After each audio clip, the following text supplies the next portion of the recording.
मैं उसी रेट उत्ते बैटरी चाहिए मैं 1982 ने रेट उत्ते बैटरी चाहिए नहीं। मैं दसो की करसो मेरे नाल ते ओवरऑल बैटरी की कोई टैक्नीकल या गल्ला दसो जिस सुन के लोग फायदा चाहो। गला करसा खरिया साहब सचिया ते सुचिया अस्सलाम वालेकुम जी, क्या हाल है जी? ठीक हो? राजी पाजी हो? कार साहब खैर करी ते माशाल्लाह जी।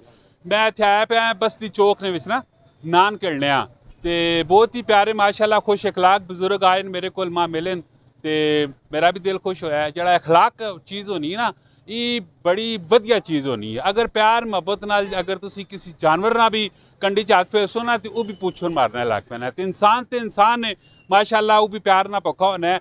हमेशा कोई बंदा तुसा ना जानने वाला है या नहीं जानने वाला है तो प्यार मुहब्बत बड़ा दम है। ठीक है, लोहे किस्म ने दिल भी जड़े होने ना वह भी मोम बाड़वी।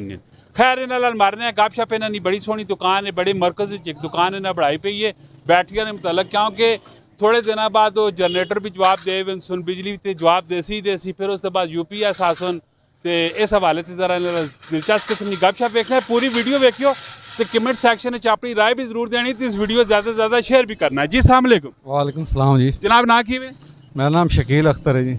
शकील साहब मैं दसो कितने टाइम चो माशाल्लाह बैटरिया शैटरिया ना काम पे करने हो? मैं 1982 तो काम कर रहा जी बैटरिया ना। 1982 मेरी उम्र भी वैसे 1982 है। मैं माशाल्लाह अदो जमा है तो काम स्टार्ट किया पे ते बैटरिया ना क्या जा काम शाम स्टार्टिंग में जी 1982 ने तुसा बैटरी ना काम स्टार्ट किया है तो उस टाइम बैटरी कितना नहीं आई है? बैटरी उस टाइम वड्डियां तो नहीं छोटियां ना काम करने 16 रुपए नहीं बैटरी आई कार नहीं। मैं उसी रेट उत्ते बैटरी चाहिए नहीं जी।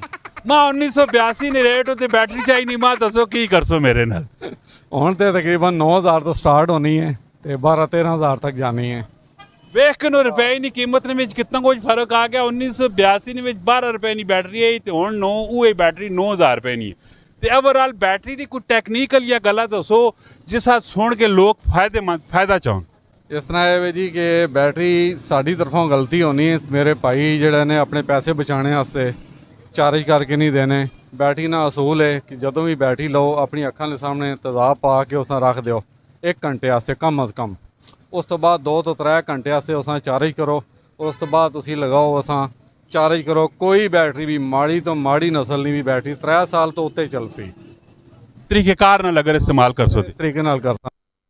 अच्छा जी बैटरियां फारग हो गई खत्म हो गई उन्हें बैटरिया ना की हाल है, की इलाज है, की करना चाहिए? वो कबाड़िए लै जाने साढ़े कोलों उस प्लास्टिक अलग करने ने, सिक्का अलग करने ने, प्लास्टिक ने बर्तन बनाने ने, खोखे भी बनने ने बैटरिया ने और सिक्के नाल जड़ा आर्मड च लैके जाने ने, गोलियां शोलियां बननियां ने, बैटरी ने प्लेटां भी बन जानियां ने और बड़े मुख्तलिफ काम ने। तो पुरानी बैटरी साइज वाइज ने साहब जो है तू कितने चाह करने? ये तकरीबन 180 वाली बैटरी 11500 की 11000 की असी लै लैने अगे 200-400 रुपये सानू बच जाने अगे बेच देने। तुसी भी ऑलरेडी बैठे पे तो ओवरऑल मार्केट की भी आखनी कम शम के जा पे नहीं मार्केट बिल्कुल ठंडी है और जाम होया पाकिस्तान मेरे हिसाब नाल किसी दुकान से कोई खास काम नहीं है। इस हाल की इसका सलूशन की तुसाने ऑलरेडी बहुत ज़्यादा एक्सपीरियंस होया पे 40 साल ना ऑलरेडी एक्सपीरियंस है। तुसी अपने एक्सपीरियंस ने तहत कोई दसो ना मार्केट है किस तरह जाम जी हुई पी धक्का किस तरह लगे? ऐसा धक्का ये जो नहीं लग ये टंगने पैसा बहुत सारे बंदे वो बहु गहरिया गला हो ना ही करो तो चंगी गल है। इस हाल है ये और कोई हल नहीं। इस हाल तो वैसे है समझते गए हो सो तुसी भी माशाल्लाह जी। बहुत ही दिलचस्प किस्म ने इंसान इन बैटरियां मुतलक तुसा टैक्नीकली 2-4 गल्लां भी दसिया ने तो इसी तरह दी इनफॉर्मेटिव किस्म दी वीडियो आनियां रहनियां तो कमेंट सैक्शन में अगर बैटरिया की नॉलेज तुसी भी रखनी हो तो जरूर अपना राय दियो तो अगर लोकेशन ने मुतलक पुछना होया ने तो तुसी लाजमी कमेंट ने पुछियो तो ऑलरेडी ये आके तो अपनी लोकेशन उत्थे कमेंट ने तुसा जरूर दसो और अपना बहुत सारा ख्याल रखियो। दुआवां याद रखियो। मिलने नेक्स्ट वीडियो च फी अमान अल्लाह पाकिस्तान जिंदाबाद।